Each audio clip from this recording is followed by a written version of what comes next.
नमस्कार दोस्तों, जय हिंद जय भारत। दोस्तों, आज हम इस वीडियो में जानेंगे हिंदी साहित्य से जुड़ा हुआ एक महत्वपूर्ण प्रश्न का उत्तर जो हिंदी की तमाम प्रतियोगिता परीक्षाओं में तथा बोर्ड व लोकर परीक्षाओं में पूछा जाता है और कॉलेज की परीक्षाओं में भी पूछा जाता है दोस्तों। इसलिए आपको ये वीडियो ध्यानपूर्वक देखना चाहिए।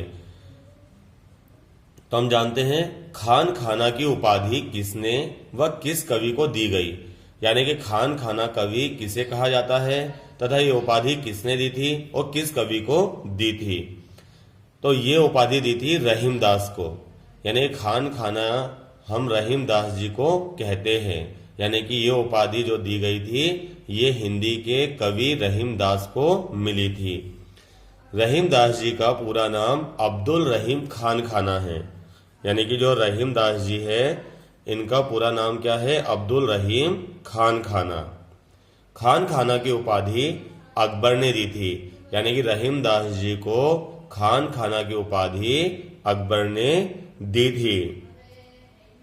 रहीमदास जी के पिता का नाम बैरम खां था। क्या था? बैरम खां। तो रहीमदास जी की देखरेख संरक्षण अकबर के महल में ही हुई थी। ये अकबर के नवरत्नों में से एक थे। जो रहीमदास जी हैं वो अकबर के नवरत्नों में से एक थे दोस्तों। तो आइए आपको बात समझ में, खान खाना की उपाधि यानी खान खाना के नाम से रहीमदास जी को जाना जाता है और ये उपाधि अकबर ने रहीमदास जी को दी थी। रहीमदास जी का पूरा नाम अब्दुल रहीम खान खाना है। ये अकबर के नवरत्नों में से एक हैं। रहीमदास जी नीति सिद्ध कवि हैं, यानी कि इन्होंने अपने दोहों में नीति की बातें कही हैं। काय की बातें कही हैं? नीति की बातें कही हैं दोस्तों।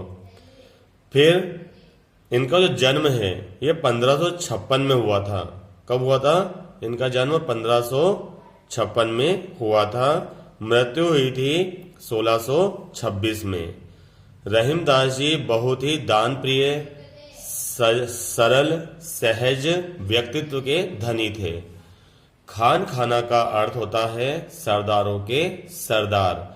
जो खान खाना का अर्थ होता है उसका खान खाना शब्द का अर्थ होता है सरदारों के सरदार हैं आप। आपकी स्वतंत्र कृति है नगर शोभा, यानी कि आपकी स्वतंत्र कृति रचना का नाम है नगर शोभा, जिसमें कुल 142 दोहे हैं दोस्तों। जो कवि होता है इनकी कई प्रकार की रचनाएं होती हैं, कई सारी रचनाएं होती हैं। तो इनकी रहीम सत्सई भी है, बरवय नायिका भेद भी है, रास पंचाध्याय भी है, श्रृंगार सोरठा भी है, मदनाष्टक है, दीवान फारसी है, ठीक है ना, वाकयात बावरी भी है इनका, जिनका इन्होंने फारसी में अनुवाद किया है। आई बात समझ में? तो इनकी स्वतंत्र कृति का नाम क्या है? नगर शोभा, जिसमें 142 दोहे हैं।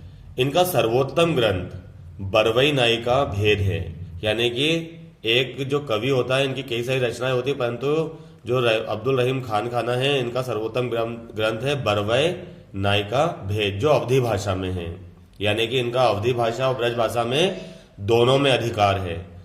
अकबर के द्वारा दिए गए पद देखते हैं। अकबर ने इनको कई पद दिए इनके काम से प्रसन्न होकर।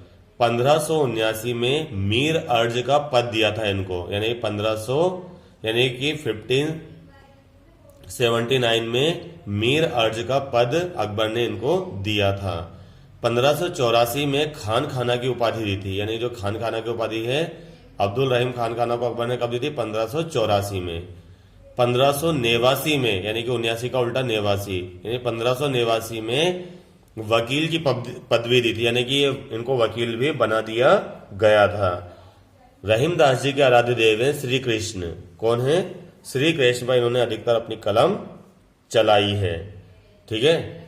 इनका हम दोहा देखते हैं दोस्तों। एक, देन हार को और है भेजत सो दिन रैन, यानी कि देने वाला तो कोई और है जो दिन रात भेजता रहता है।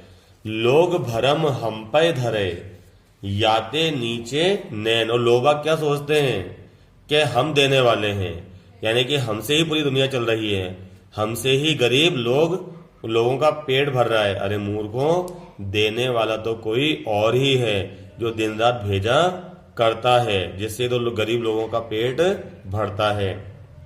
उम्मीद है दोस्तों आपको मेरी बात समझ में आई होगी। मेरे चैनल को लाइक, सब्सक्राइब और शेयर जरूर करें वीडियो को। धन्यवाद दोस्तों।